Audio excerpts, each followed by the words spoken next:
Bonjour à toutes et à tous et bienvenue pour ce nouveau webinaire d'Enerfip dédié à notre nouvelle offre pour les projets S21 dans le cadre du nouveau décret qui est paru en octobre de l'an dernier. Alors, je sacrifie à la tradition qui est d'attendre 2 minutes, 3 minutes, parce qu'il y a toujours quelques retardataires. Donc surtout, restez en ligne. Je coupe mon micro, mais je reste là. C'est simplement pour laisser le temps à chacun d'arriver. Donc, à tout de suite.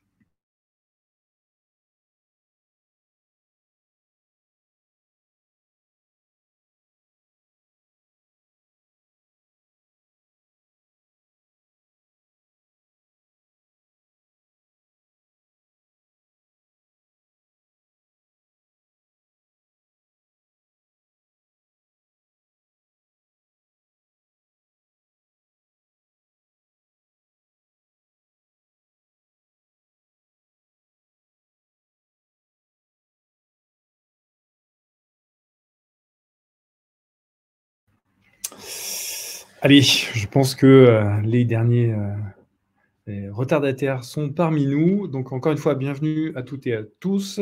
Donc, je suis Julien Ostache, cofondateur et directeur général d'Enerfip, et je suis accompagné de Maëva Grangeon à mes côtés.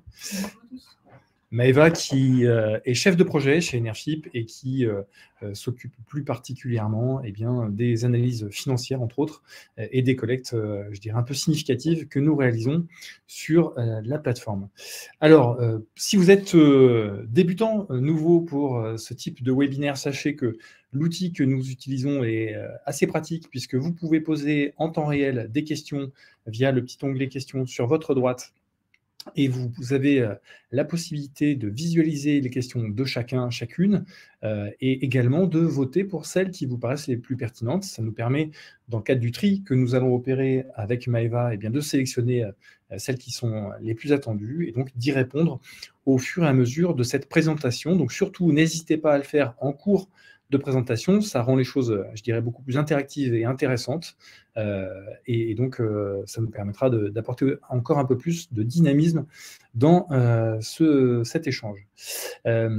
D'abord, dans un premier temps, pour vous brosser un peu le profil de la présentation, je vais vous faire un petit résumé rapide d'Enerfip et de qui nous sommes et ce que nous faisons, mais promis, ce sera assez rapide. C'est l'occasion pour celles et ceux qui ne nous connaissent pas encore, très bien de savoir ce que nous faisons. Et puis derrière, on pourra rentrer dans le vif du sujet sur cette offre S21 et sur à la fois l'analyse que nous avons réalisée avec Maëva et donc en conséquence le service que nous proposons pour vous accompagner, que vous soyez des financeurs, banquiers ou que vous soyez des porteurs de projets. Cette offre est vraiment destinée à faire le lien avec vous pour faire avancer au mieux ce type de sujet. Donc, je commence avec une petite présentation d'Enerfip. Donc, Enerfip, vous le savez, nous sommes une plateforme de financement participatif dédiée à la transition énergétique.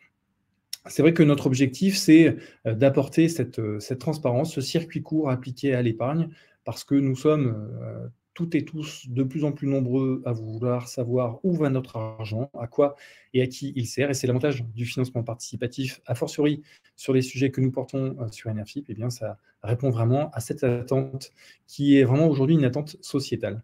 Ce qui est intéressant, c'est qu'en plus de savoir où va votre argent, eh bien, la rémunération est présente et elle est très intéressante.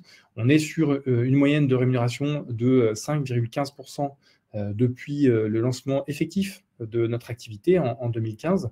Donc voilà, c'est éminemment plus intéressant et attractif que les solutions conventionnelles d'épargne. Alors bien sûr, il y a toujours un risque qui est associé, vous le savez, mais force est de constater que ce risque dans le secteur des énergies renouvelables et de la transition énergétique est relativement bien maîtrisé et bien connu.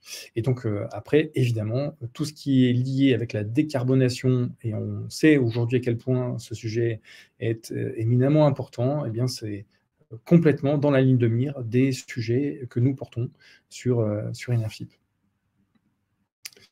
Un peu d'histoire en ce qui nous concerne, donc création de la société en septembre 2014, parution de la loi qui encadre notre activité un mois plus tard, en octobre 2014, et donc nous sommes agréés depuis avril 2015 par l'autorité des marchés financiers, ce qui nous permet d'être une plateforme à part entière. Très tôt dans notre histoire, la Caisse Languedoc du Crédit Agricole est rentrée à notre capital en janvier 2016. Puis, en juin 2021, l'an dernier, une deuxième banque, la Caisse d'Épargne. Ces deux structures bancaires étant en position minoritaire, elles ont l'avantage de nous laisser les coups des franches dans notre activité, tout en assurant, je dirais, une certaine solidité et un partenariat de diffusion de nos offres qui est extrêmement intéressant et prolifique pour nous aider à poursuivre notre développement. Pour ceux qui ça peut intéresser, sachez que nous serons agréés société de gestion d'ici un mois et demi. L'idée étant de pouvoir présenter nos 2 premiers fonds d'investissement opérationnels début 2023. En quelques chiffres, Enerfip, c'est près de 400 projets qui ont été financés donc depuis septembre 2015. 200 millions d'euros structurés, ça commence à être significatif dans le secteur, et 33 000 clients qui sont inscrits sur la plateforme, étant précisé qu'on a environ 600 à 800 nouveaux inscrits par mois, et nous sommes une équipe de 25 collaborateurs basés à Montpellier. Je vous ai dit 200 millions structurés depuis notre lancement, notre existence, septembre 2015 en termes d'activité. Ce qui est intéressant, c'est de voir la dynamique. Nous avions collecté 15 millions d'euros sur l'ensemble de l'année 2019, 32 millions d'euros en 2020 et donc 105 millions en 2021. Donc on voit bien cette croissance exponentielle qui s'explique parce qu'il y a cette attente sociétale dont je parlais en début de présentation, et puis également le secteur des énergies renouvelables qui est extrêmement dynamique et dont les besoins sont de plus en plus nombreux. Tout ça fait qu'aujourd'hui, Enerfip est la plateforme numéro 1 en Europe sur le secteur des ENR et de la transition énergétique, et que nous sommes en train de travailler à notre expansion internationale, avec notamment la péninsule ibérique qui sera notre prochain port d'attache. Ce que nous faisons d'un point de vue pratico-pratique, nous intervenons à la fois en dette ou en equity, selon les besoins des projets et des porteurs de projets, donc en obligations, simples ou convertibles, ou en actions, sur des maturités qui vont de 1 an à 7 ans, avec des taux d'intérêt ou de rendement qui vont de 4 à 7%, tout ça est assez classique. Sur les volumes que nous pouvons collecter, ça va de 100 000 euros à 8 millions, 8 millions étant le maximum que nous impose la loi, la réglementation. Dans le cadre de l'uniformisation européenne de l'activité de financement participatif, ce plafond va certainement être amené à 5 millions d'euros. Alors c'est plus bas, mais ça reste quand même suffisamment intéressant et important pour pouvoir accompagner les porteurs de projets. Et donc, ce qui est très important pour nous, c'est qu'on puisse s'adresser à tout le monde sans distinction, et c'est pour ça que vous pouvez investir sur Enerfip à partir de 10 euros, la somme de votre choix, parmi ce que nous vous proposons. Et justement, on propose des projets dans tout type de secteur d'énergie renouvelable. Ça peut être l'éolien, le solaire, l'hydroélectricité, la méthanisation, mais également l'efficacité énergétique, la mobilité durable, avec des maturités de projets qui peuvent être en phase de développement, en phase de construction ou bien en phase d'exploitation. Donc voilà, vous l'aurez compris, tout ça est assez exhaustif et complet pour répondre vraiment à l'ensemble des besoins des acteurs du secteur.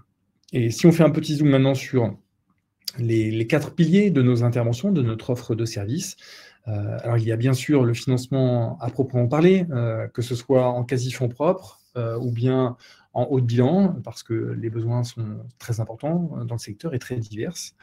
Depuis leur parution, il y a maintenant 4 ans, les bonus associés au financement participatif sont un des aspects importants dans lesquels on intervient très fréquemment auprès des porteurs de projets, que ce soit donc CRE 4 ou la nouvelle mouture qu'on appelle maintenant PPE2, CRE 5.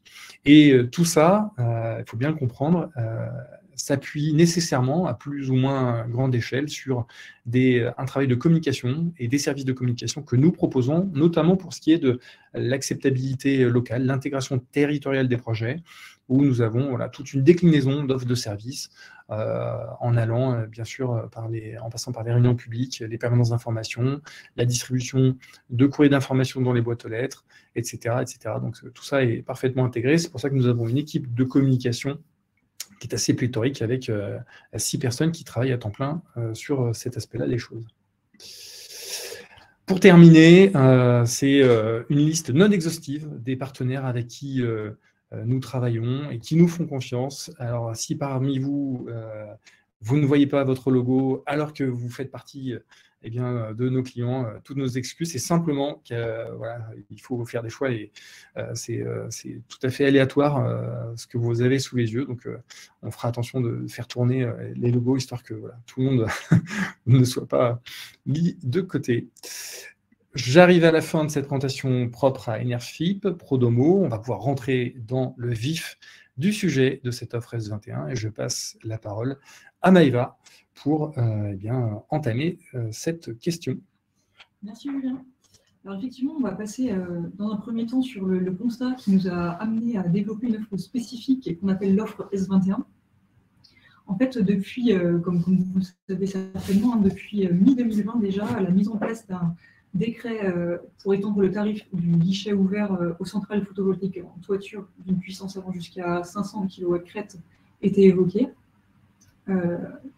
Depuis ce temps-là, en fait, les développeurs, les professionnels du secteur ont pris le parti de prendre un petit peu d'avance et de sécuriser, de développer des projets qui seraient éligibles en fait à ce nouveau décret. Et ce décret, après plus d'1 an d'attente, est enfin paru le 6 octobre 2021. Donc, c'est cette année en fait de latence entre l'évocation de ce décret et sa parution a fait que finalement beaucoup de dossiers se sont accumulés et les développeurs attendaient la parution avec une très grande impatience. Alors, on va passer ensuite sur les critères d'éligibilité pour bien comprendre quel type de projet entre dans le cadre de ce décret. Pour être éligible à ce décret, la centrale photovoltaïque doit respecter plusieurs critères. Le premier, c'est qu'il doit s'agir d'une centrale implantée sur un bâtiment, un hangar ou une aire de parking. Ça, c'est ce qu'on connaît habituellement. En termes de puissance, la puissance crête installée doit être supérieure à 100 kW crête et doit être inférieure ou égale à 500 kW.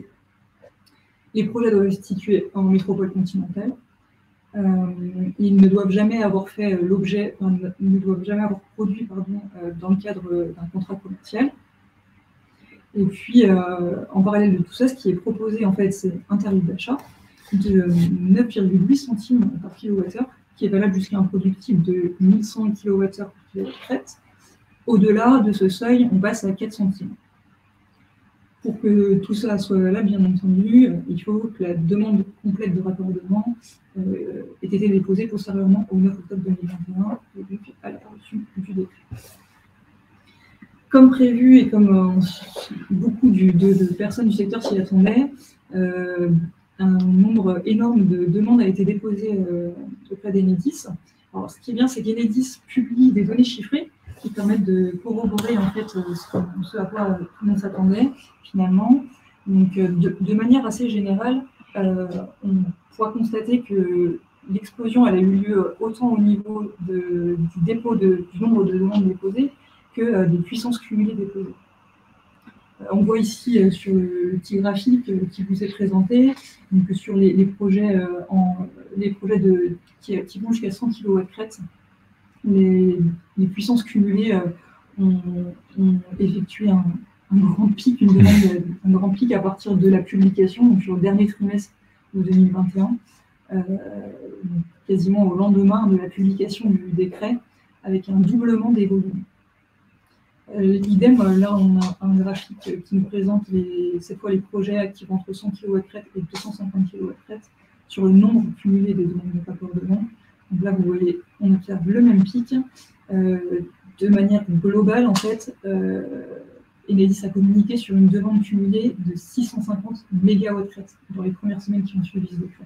Donc c'est assez impressionnant et ça prouve un petit peu l'attente qu'il y avait par rapport à la parution de ce décret. Alors, comme on l'a vu, effectivement, il y a une très grosse attente et le temps qu'il y a eu entre l'évocation du décret et sa parution a permis de développer beaucoup de projets. Il y avait beaucoup d'attentes du côté des développeurs, mais il n'y avait pas que ça, en fait, finalement. Le tarif d'achat qui était proposé est quand même très incitatif, il faut le rappeler. Donc, ce tarif de 9,8 centimes par kilowattheure jusqu'à un seuil de 1100 heures, ça a incité fortement tous les développeurs à déposer des demandes suite à la parution de ce décret. Et puis ce qu'il faut savoir, c'est qu'en fait, donc, il y avait beaucoup de dossiers prêts à être déposés, mais le tarif est fixé par l'État jusqu'au 30 avril 2022. Donc il y a eu une grosse vague suite à la parution du décret, mais finalement, chacun des développeurs a été incité à déposer des dossiers jusqu'au 30 avril 2022, donc ce qui est un temps relativement long et ce qui a permis d'ajouter aussi et de sécuriser d'autres projets en parallèle pour continuer de déposer des demandes jusqu'à cette date. Alors, suite à ce décret et toutes les demandes qui ont été déposées, on peut envisager la suite finalement. Ce qui va se passer, c'est que finalement les développeurs vont avoir besoin de sécuriser leur foncier, de sécuriser les approvisionnements, de valider leurs propositions de raccordement, etc. Et ils vont donc avoir besoin de se financer pour faire cela. Alors, ce qui se passe, c'est que de manière générale, et ça arrive très souvent, ça peut être très compliqué pour chacun de porter l'ensemble des CAPEX sur ces phases-là. Ça représente rapidement des montants conséquents. Donc, ce qu'on imagine, c'est que finalement, le besoin va être de financer ces CAPEX. Et pour ce faire, la pratique de marché sur des projets en toiture, c'est de former des portefeuilles de projets et puis de faire appel à des organismes bancaires. Alors, les organismes bancaires, quand on a vu le pic et le nombre de demandes qu'il y a eu auprès d'EDF, on peut imaginer que parallèlement, les banques vont prendre le même pic finalement de demandes en termes de financement bancaire, et ce qui risque d'être très compliqué à gérer pour elles en termes de gestion, d'organisation, et puis ça risque d'entraîner des délais relativement longs de réponse aussi pour obtenir les emprunts et les financements nécessaires pour le développement des projets. Donc c'est pour ça que nous, on a imaginé une offre spécifique en fait pour combler un petit peu voilà, ce risque, pour parer à ce risque. Et cette offre vient justement, suite à ce constat, vient en complément de ce qu'on pouvait imaginer. Donc Julien, je te laisse la parole. Oui, bien sûr. Donc voilà, comme l'a très justement dit Maëva, on a bien constaté ce pic de demande de raccordement, avec inévitablement un déplacement de ce pic vers les sollicitations de demande de financement. Et donc, plutôt que de regarder grosso modo le problème arriver, nous nous sommes dit qu'il était peut-être temps de l'anticiper et de voir comment nous, Enerfip, modestement, on pouvait arriver à aider, que ce soit bien sûr les porteurs de projets, mais aussi les organismes bancaires, à mettre un rouage qui rende tout cela fluide, fonctionnel, dans l'intérêt, bien sûr, de tout le monde, hein, et du déploiement de cette transition énergétique. Donc, ce que l'on sait faire chez Enerfip, c'est faire du financement, et notamment des financements bridge en court terme.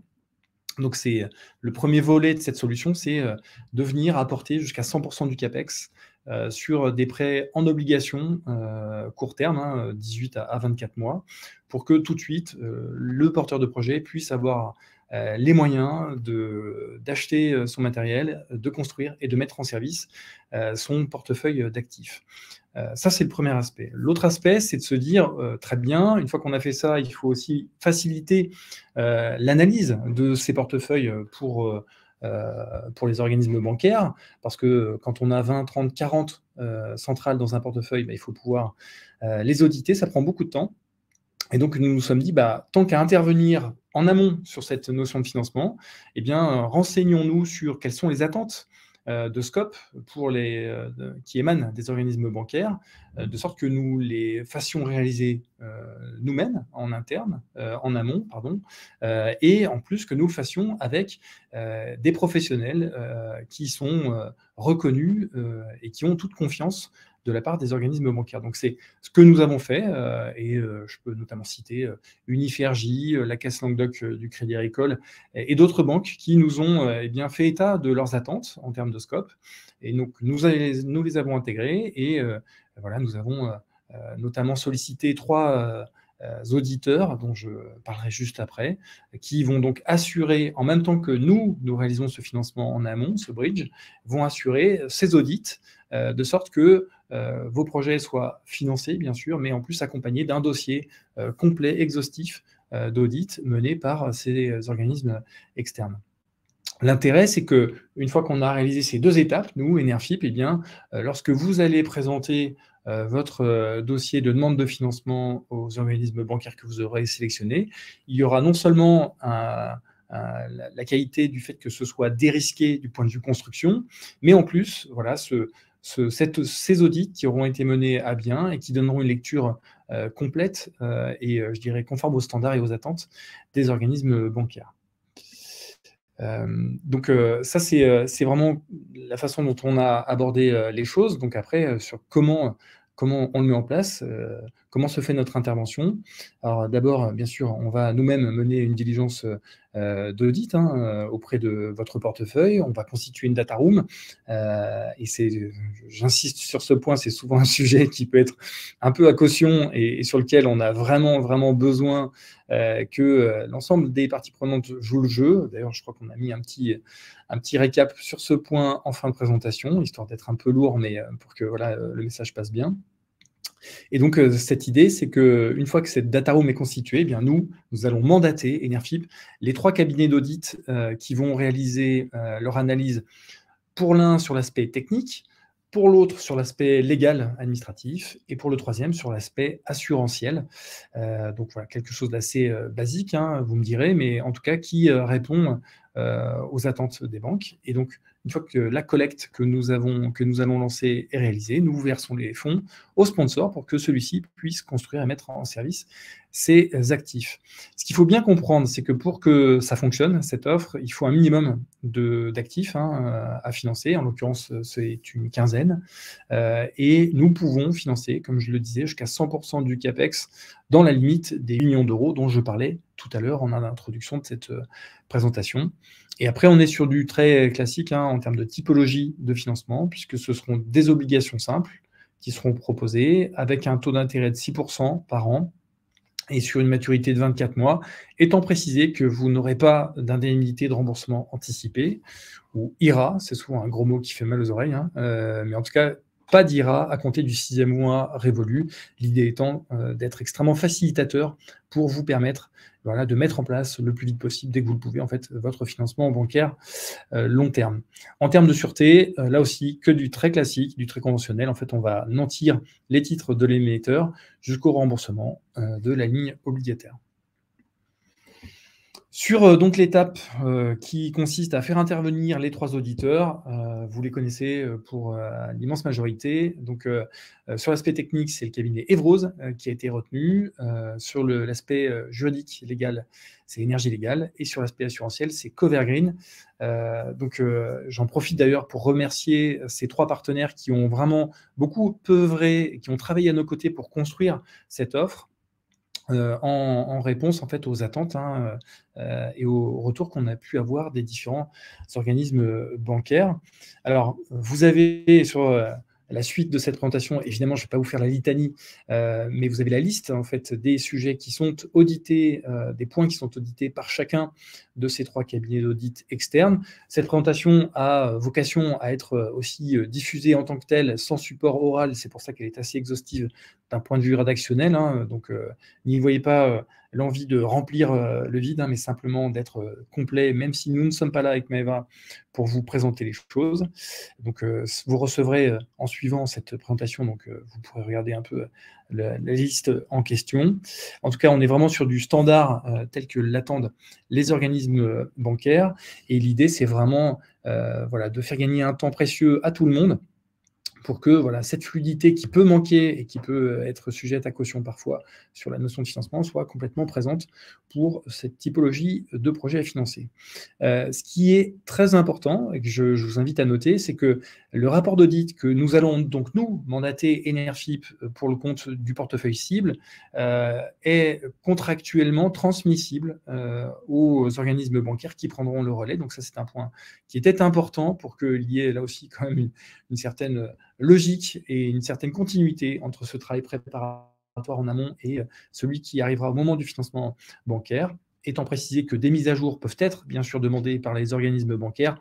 Très souvent, comme vous le savez, les notaires n'étant pas extrêmement rapides, et je suis désolé s'il y en a qui nous écoutent, il peut arriver que nous n'ayons que des promesses de bail au moment où nous, Enerfip, nous intervenons, mais lorsque vous allez solliciter des organismes bancaires, eh bien, vous pourrez avoir des baux signés, et à ce moment-là, une mise à jour de l'analyse peut être demandée par l'organisme bancaire. Là aussi, sur le plan très pratico-pratique, sur ce qui est stockage et transfert de data room, on a dû regarder un peu ce qui se faisait sur le marché et surtout ce qui était transposable entre les développeurs, nous et les banques. Et nous avons retenu Wimi, qui est un fournisseur de data room, enfin du moins d'espace de stockage français, qui, sur l'aspect sécurité informatique, semble fonctionner avec la plus grande majorité des banques. Voilà, j'en ai terminé sur ce point. On va rentrer maintenant sur sans doute l'un des éléments que vous avez à l'esprit et sur lequel vous êtes prêts à me poser des questions. C'est sur les tarifications et les préconisations. Je ne sais plus si c'est je crois que c'est à moi encore. Après, je passerai la parole à Maëva. Donc, ce qu'il faut que vous reteniez, c'est que pour que tout cela fonctionne, enfin, vous l'avez compris, il faut qu'on ait un minimum de dossiers de centrales concernées, donc une quinzaine. Mais il faut aussi bien avouer que si il y a un effort de standardisation au niveau architecture technique, cela simplifie éminemment les choses en termes d'audit, notamment pour nos amis d'Evrose. Et donc, lorsque c'est plus simple, comme vous le savez, eh bien, c'est moins cher. Et donc, ça, c'est un élément qu'il faut vraiment avoir à l'esprit et qui ne doit pas être sous-évalué. Après, l'autre approche, c'est qu'on s'est mis à votre place pour ce qui est des porteurs de projets, c'est que le coût relatif à ces audits, mais aussi le coût relatif à notre intervention, à nos prérogatives, nous, Enerfip, on n'avait pas vocation à vous le faire supporter dès l'amont. Et donc, pour cela, en fait, nous incluons l'ensemble de ces coûts d'audit et d'intervention Enerfip dans le montant global que nous allons lever pour vos soins, de sorte que tout cela soit dilué dans le CAPEX général, en fait, du portefeuille et de l'opération. Ça permet d'avoir quelque part une approche indolore sur le court terme, et tout ça est dilué ensuite dans le refinancement bancaire qui sera mis en œuvre. Grosso modo, pour que vous ayez quand même un ordre d'idée, c'est quand même important, ça représente un coût unitaire par site de 500 à 750 € en fonction de la standardisation dont je parlais un peu plus en amont. Et pour ce qui est des honoraires d'Enerfip, nous sommes sur 2% hors taxe du montant à collecter, évidemment avec un ajustement en fonction du volume, parce que plus le volume est important, plus nous pouvons baisser un peu ce montant-là. Je passe la parole à Maëva pour les préconisations. Pour terminer, effectivement, c'est des points qu'on a déjà évoqués, mais je pense que c'est important d'appuyer un petit peu là-dessus.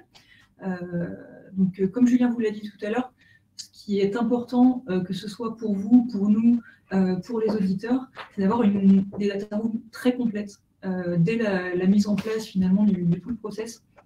Parce que c'est pour que le schéma qu'on propose soit pertinent, avec une data room complète, d'une part, les coûts vont baisser comme vient de l'évoquer Julien, mais ça permet aussi une plus grande réactivité de notre part, mais aussi des trois auditeurs qui vont travailler sur le sujet.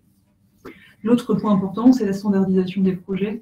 Alors, effectivement, j'insiste un petit peu, mais ce qui est important, c'est que la conception technique, juridique et assurantielle des projets soit la plus semblable possible sur chaque projet composant en portefeuille, ce qui permet une plus grande rapidité d'exécution, une baisse des coûts, et puis pour que tout ça colle, finalement, ce qu'on préconise de notre côté, c'est de regrouper les projets au sein d'un même portefeuille, par maturité aussi, ce qui permet d'avoir en parallèle des data rooms très complets.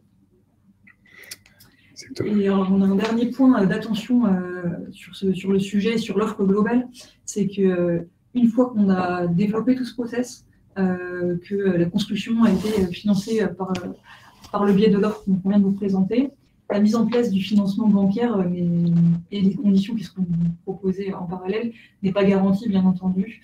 Alors, on a beaucoup discuté avec plusieurs partenaires bancaires qui nous ont encouragés, en tout cas, dans le développement de cette offre et qui l'ont accueilli de manière très positive, ce qui reste assez encourageant pour tout le monde, mais on ne garantit rien en parallèle.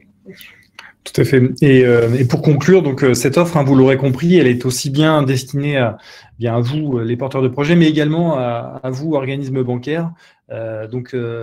On peut très bien être sollicité en direct par des gens qui portent des portefeuilles d'actifs à construire, mais également par des organismes bancaires qui ont besoin d'apporter une solution temporaire à leurs clients, le temps que voilà, les choses soient un peu apurées, et notamment les projets mis en service et les diligences d'audit menées à bien dans le cadre de ce qui est attendu. Donc voilà, on souhaite vraiment jouer ce rôle à plein de rouage, de facilitateur dans voilà, cet important développement du secteur photovoltaïque et notamment des installations en toiture que permet ce nouveau décret S21. Donc, nous en avons terminé sur la présentation en tant que telle avec Maëva et c'est l'heure évidemment traditionnelle là aussi des questions. Vous en avez sans doute, enfin, j'imagine.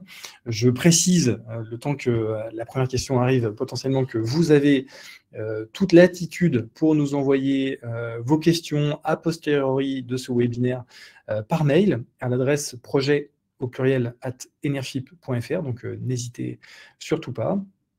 Pour celles et ceux qui n'ont pas de questions, parce que nous avons été parfaits avec Maëva et très complets et très clairs, ce dont je ne doute pas, eh bien, sachez que vous allez recevoir après ce webinaire un replay, un lien de replay vers ce webinaire que vous pourrez transmettre à qui vous le souhaitez. Voilà, n'hésitez surtout pas. Et en tout cas, nous sommes à votre disposition pour répondre à d'éventuelles questions. Eh bien voilà, il y en a une qui arrive. Je précise que nous étions 66 à participer à ce webinaire, donc c'est un franc succès. Et je vous remercie, Maëva et moi, nous vous remercions vraiment pour votre présence. Alors une question de Nicolas qui nous demande si ce financement sera accessible aux particuliers. Alors, si la question porte sur côté investisseur, c'est par essence prévu pour des particuliers. Par contre, si c'est côté porteur de projet, la réponse est plutôt non, parce que notamment, comme je le disais, comme nous le disions avec Maëva, il faut au moins 15 sites à financer, donc des portefeuilles significatifs qui sont plutôt de l'ordre du professionnel. Question, oui, je t'en prie. Une autre question d'Adrien qui nous demande si la collecte sur du bridge à 6% sur 2 ans, donc c'est les conditions qui vous ont été proposées tout à l'heure, ne va pas handicaper la collecte sur des projets qui sont mis en service sur 5 ans. Alors, si je comprends la question d'Adrien, c'est lorsqu'on est sur des portefeuilles très quantitativement importants et donc avec des écarts de mise en service, j'imagine. Donc, dans ce cas de figure, particulièrement, il conviendrait plutôt de scinder en fait, le financement en plusieurs tranches pour justement correspondre au mieux. C'est un peu le point que relevait tout à l'heure Maëva dans sa présentation sur la notion de maturité. On a bien conscience de la difficulté d'avoir, je dirais, une coordination temporelle de tous les projets d'un même portefeuille. On sait bien que c'est très dur, mais pour autant, parfois, ça vaut plus le coup de splitter en deux un portefeuille de 30 actifs parce que les différences temporelles sont trop grandes et justement pose de vrais soucis. François nous demande, en parallèle de tout ça, si on a déjà des projets à financer. Alors, sur la partie S21 en tant que telle, on n'en a pas encore. Et donc, on attend impatiemment d'avoir nos premières sollicitations. Mais sur cette thématique, on n'en a pas encore eu. On a présenté à pas mal d'organismes bancaires, comme l'a dit Maëva, cette offre. Et ils l'ont reçue avec vraiment enthousiasme, mais on n'a pas encore eu de sollicitation.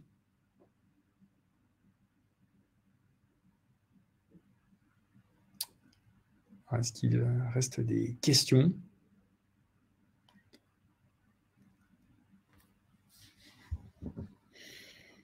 Peut-être un petit point, ça laissera le temps éventuellement à une dernière question d'être posée.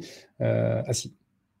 Voilà, Nicolas nous demande si le bridge est limité à 8 millions d'euros. Alors, Nicolas, la réponse est plutôt oui, puisque comme nous le disions, c'est le cadre réglementaire qui s'impose à nous. On a possibilité de le dépasser lorsqu'on est sur des émissions dites privées, avec des contraintes plus portant sur le nombre d'investisseurs contactés. Donc oui, c'est possible, mais dans un cas de figure un peu particulier. Mais ce qu'on se dit avec Maeva, c'est que déjà 8 millions, il y a de quoi faire et de financer pas mal de projets. Alors, François nous demande si, comment on se positionne sur le prix de rachat compte tenu de la hausse de l'électricité dans le contexte actuel. C'est une question qui se pose dans le contexte. Oui, justement, c'est marrant parce que François a anticipé ce que je voulais dire pour faire patienter un petit peu. Donc, c'est vrai que c'est un sujet et on comprend bien l'effet ciseau un peu dans lequel se retrouvent les développeurs, hein, parce que eh bien, le tarif d'achat de 9,8 centimes, il était encore jusqu'à il y a peu plutôt super attractif. Il commence à être un peu juste maintenant, il faut bien l'avouer, avec l'augmentation des prix des matières premières et donc de l'approvisionnement. Donc aujourd'hui, on a pas mal de clients qui nous disent qu'ils sont encore capables de construire à ce tarif, mais que si dans les 6 mois qui viennent, il n'y a pas de changement, et notamment de hausse de ce tarif, ça va être extrêmement compliqué. Alors, c'est un peu problématique parce que tel qu'est construit ce tarif d'achat, il y a une régulation de ce tarif en fonction des volumes qui auront été appelés et déposés auprès d'Enedis. Donc, je pense et j'imagine que le CR, Enerplan et les différentes organisations professionnelles font un travail de lobbying auprès de l'État pour bien faire comprendre cette problématique. Parce qu'aujourd'hui, il y a nécessité d'augmenter un peu ce tarif d'achat plutôt que de le voir à la baisse. Donc, en tout cas, on va suivre ça de près, évidemment, et ça rentrera dans nos diligences d'analyse et d'audit en vue des financements de ces projets. En complément, François complétait sa question par une autre. Il nous demande si on est au courant d'une éventuelle action de l'État qui envisagerait d'établir des prix de rachat variables, un prix de rachat plancher. Ouais, ça fait partie je pense, des réflexions qui sont sur la table. En tout cas, je ne sais pas si c'est plus abouti que ça. Des membres d'Enerplan ou du CER sont sans doute mieux renseignés que nous sur cette question, mais on n'en sait pas plus à ce stade. Ensuite, Pascal a une question sur les modalités pratiques de notre intervention. Et il demande quelle est la durée de gestion des demandes qui pourraient être faites par les développeurs, j'imagine, et puis comment on envisage de gérer les grands nombres de demandes qu'on pourrait avoir. C'est une très bonne question et je nous souhaite qu'on ait ce problème. Nous, très clairement et très honnêtement, on a bien conscience qu'on ne pourra pas financer tous les projets du secteur, parce que là aussi, souhaitons-nous qu'ils soient extrêmement nombreux, parce que c'est dans l'intérêt de toute la filière. Donc on sait qu'on sera limité. Pour tout vous dire, on a tablé sur un volume de 50-60 millions d'euros sur l'exercice 2022 dans ce que l'on pouvait faire sur le sujet S21. Alors c'est déjà pas mal, vous me direz, hein, mais ça veut dire aussi qu'on sera obligé, si on a trop de demandes, de dire désolé, on ne peut pas être sur ce coup-là parce qu'on a déjà une charge trop importante. Donc ça, c'est assez problématique. Hein. Si on ne peut pas, on vous le dit. On n'aime pas faire des promesses de Gascon, donc on dit les choses assez clairement. Et sur la durée de gestion des demandes, alors là, c'est variable, mais si, comme disait Maeva, si vous jouez le jeu et qu'on a bien accès à une data room complète, sans vous courir après et perdre trop de temps, grosso modo, sur 2 mois, 1 mois et demi, 2 mois, vous avez tout le processus qui peut se mettre en place et avec le versement des fonds sur votre compte. On a une question de Jean-Christophe qui concerne la jonction finalement entre l'offre qu'on propose et la mise en place du financement bancaire. Donc Jean-Christophe nous demande si nous, dans le cadre de l'offre, on finance jusqu'à 100% de CAPEX, qu'est-ce qui se passe finalement de la quote-part non prise en charge, qui serait non prise en charge dans le cadre du refinancement bancaire. Bien sûr. Mais de toute façon, là, Jean-Christophe, l'idée, c'est de vous faire gagner du temps, mais inévitablement, à un moment ou un autre, le porteur de projet devra mettre des fonds propres, hein, ce qui était prévu. L'idée, c'est qu'on lui fait gagner un temps précieux, c'est-à-dire qu'il n'est pas obligé pendant voilà, le démarrage de tout ça, de mettre le moindre euro, ce qui est une souplesse apportée, c'est simplement qu'il le fait plus tard et avec voilà, un financement bancaire qui est bien défini et bien clair. Donc, il ne s'agit pas de vous permettre de mettre absolument aucun fonds propre dans votre portefeuille, c'est simplement vous faire gagner du temps, de la facilité, et à un moment ou à un autre, il faut que vos fonds propres soient mis sur la table. C'est inévitable, et de toute façon, les banquiers l'exigeront, ce qui fait partie quand même de la chose. En complément de cette réponse, Aurélien avait lu de son côté une question. Il constate effectivement que l'offre facilite une éventuelle nouvelle collecte. Il demande si cette offre facilite une nouvelle collecte ensuite pour prendre la suite justement en equity ou en quasi equity une fois que le financement bancaire serait obtenu. Oui, c'est une très bonne question. Et alors, c'est aussi pour ça, Aurélien, que nous travaillons à obtenir cet agrément de société de gestion de portefeuille, parce que on a bien compris depuis pas mal de temps maintenant que ce que l'on fait chez Enerfip, je pense que c'est pas mal. Ça vient apporter pas mal de solutions pour vous, les porteurs de projets. Mais il y a besoin qu'on aille encore plus loin et qu'on étoffe notre offre de services. Et justement, les deux fonds d'investissement que nous allons constituer, l'un de 100 millions et l'autre de 25 millions, auront exactement cette vocation-là, à venir compléter les outils que nous proposons sur Enerfip Canal Historique. Donc l'idée, c'est qu'effectivement, on puisse arriver en equity ou quasi-equity dans la continuité. On a une autre question d'Antoine qui nous demande si les portefeuilles doivent être constitués en intégralité de projets. Alors, Antoine, je dirais non comme ça, par principe. Il n'y a pas de raison qu'on ne puisse pas le faire, mais c'est toujours, vous vous en doutez, la lecture qu'on aura dans le portefeuille en question, c'est sur les autres projets qui sont hors S21, est-ce qu'il y a un raccordement qui est bien calé, est-ce qu'il y a un tarif d'achat associé, enfin voilà, donc on saura être œcuménique dans notre analyse pour vous financer, donc voilà, on n'aura pas de problème s'il n'y a pas d'actifs S21 dedans, mais il faut évidemment qu'il soit à même d'être financé dans les mêmes modalités.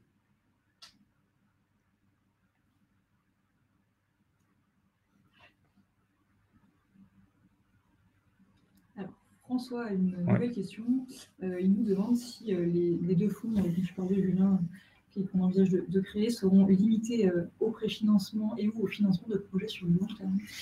Alors, ils seront plutôt destinés au financement de long terme, puisqu'ils viennent vraiment en complément de ce que fait Enerfip. Donc c'est vraiment plutôt ça leur vocation.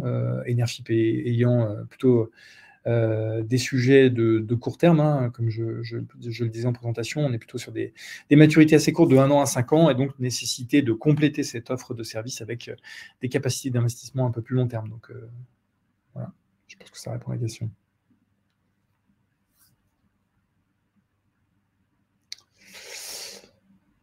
Bon, je crois qu'on a fait le tour des questions. Je vous le redis, hein, si vous en avez d'autres qui vous viennent par la suite, n'hésitez pas à nous solliciter à l'adresse mail projet au pluriel @enerfip.fr, et Maëva et moi, nous vous ferons fort de vous répondre et de vous éclairer autant que de besoin. En tout cas, je vous remercie, nous vous remercions tous les deux, encore une fois, pour votre participation. Donc, c'est vraiment très appréciable de voir autant de gens mobilisés. On a une petite question de dernière minute par Pascal, qui nous demande sur ce qu'il en est des projets sur les autres énergies renouvelables. En termes de financement, j'imagine, bien comme on le disait, hein, on finance toute énergie renouvelable et également d'efficacité énergétique, de mobilité durable. Donc, on n'a pas structuré d'offres à proprement parler tel que S21 parce que on n'a pas encore de phénomène d'entonnoir anticipé en tout cas, mais il ne faut surtout pas hésiter à nous solliciter, à nous présenter vos projets, et c'est avec grand plaisir qu'on les étudiera et qu'on se positionnera quant à notre capacité à vous accompagner ou non. Et donc Pascal, en méta, oui, nous faisons aussi de la méthanisation. Vous avez d'ailleurs en ce moment même une collecte sur un projet de méthanisation, donc c'est Voilà, c'est des sujets que l'on sait adresser, pour complexe qu'ils soient, parce qu'il faut bien le dire, un méta, c'est pas simple. Mais voilà, on sait y aller, donc n'hésitez pas à nous solliciter également là-dessus.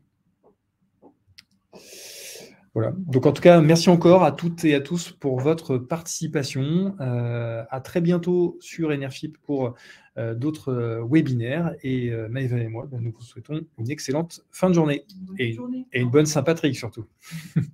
Au revoir.